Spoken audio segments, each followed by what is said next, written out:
Yeah, RMDs are a big deal. So RMDs stands for required minimum distribution. So anybody that has any traditional retirement account, so if you have an IRA, 401k, 403b, 457, you get the point.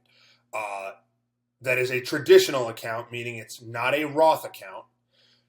You will be subject to required minimum distributions. And what that age is depends on your date of birth. So anybody born prior to 1960, your RMD age is going to be age 73. Anybody born after that, you're going to have to start pulling at age 75.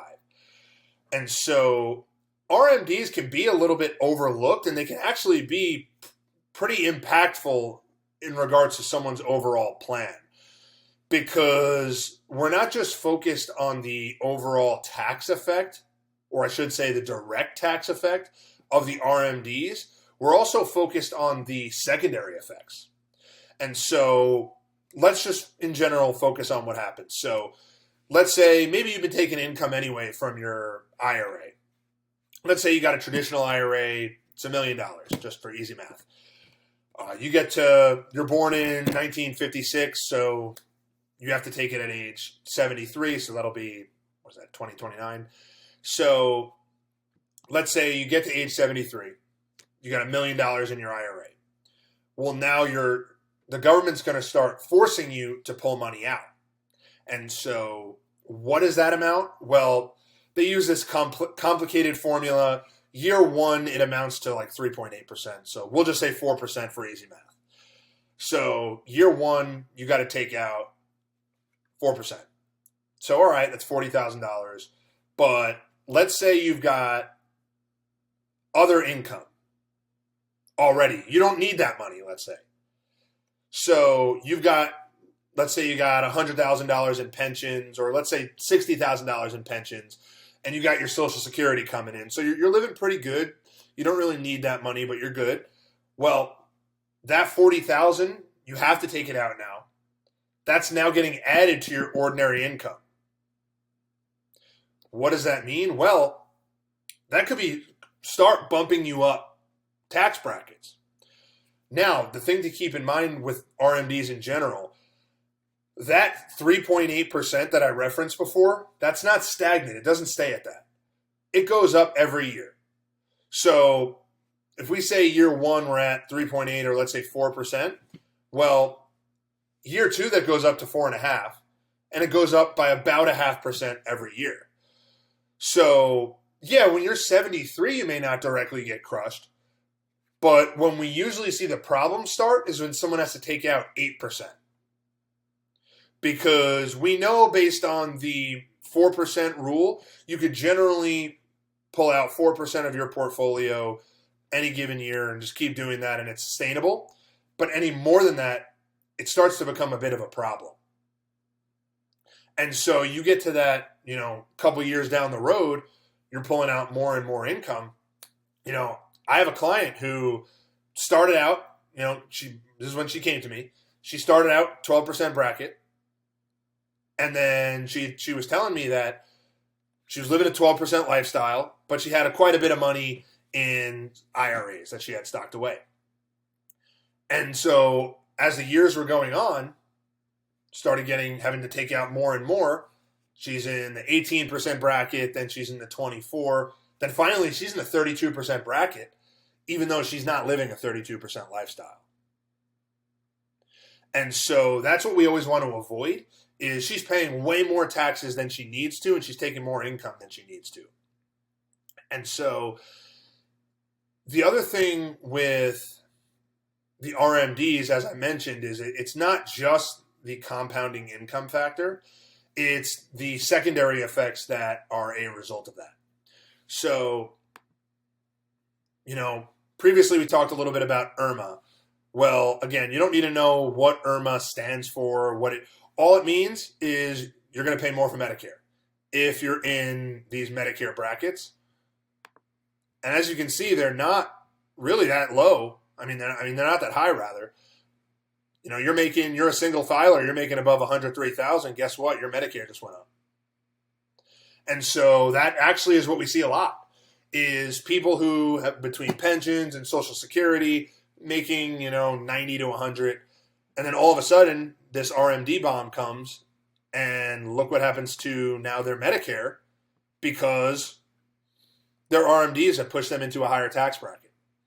So Medicare Part B and Part D, I mentioned earlier, I had a couple come in that were only making $100,000 a year, but because of the way they structured their retirement and they had some one-off sales, they're each paying $650 a month for Medicare when they're living in, have $100,000 of income, and there's not really anything they can do. So, what is your plan for not just the RMD bomb, but to protect you from IRMA and some of the other tax consequences? You really need to think about that. The other aspect that I get people who are shocked about, your Social Security benefits are potentially taxable. I'll say that again. Your Social Security benefits are potentially taxable. How? Well, once again, if your income gets too high, your socials, they'll go ahead and include as much as 85% of your Social Security in your ordinary income tax. Here's where all of this becomes a problem. I've had people who were prospective clients come to me all the time, and they thought, we were going to be in, this tax range, but they didn't think their Social Security was taxable. They didn't know about IRMA. And so RMDs hit, all of a sudden, there's income that's counting in their taxes that they thought were tax-free. They never thought it was included. And so as a result, when they're just sitting at home thinking about what their taxes are going to be, they're sometimes not including 40% of their income. So they think, we're going to have, total income of $70,000. And they end up having total includable income of over $100,000. This is for a married couple. So that's a pretty big difference. So, and for Social Security, the threshold is pretty low. If you're joint filers and combined you have more than $44,000 in total income, what they'll do is take 85% of your Social Security benefits and they're going to add that to your ordinary income. Here's the kicker, and this may be a little confusing, so bear with me.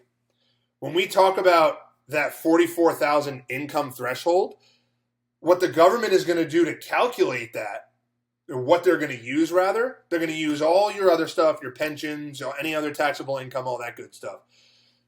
But then they're also going to take half of your current Social Security benefit and add that on to see if you hit that 44,000 number. So again, I've seen people who outside of Social Security, they're making $25,000, $30,000. But married couple, you include their Social Security benefits in there. Oh, now you're above 44,000. We're going to add almost all of your Social Security to your ordinary income. Thanks for playing. Yeah, real fair, isn't it? So I always find things like this interesting because this is an extraordinary. You thought the IRMA brackets were low, 103,000, which that still is a low threshold. This number here, this 44,000 number, they make it so basically everybody's Social Security is going to be included in ordinary income unless they are living a life of absolute poverty, basically.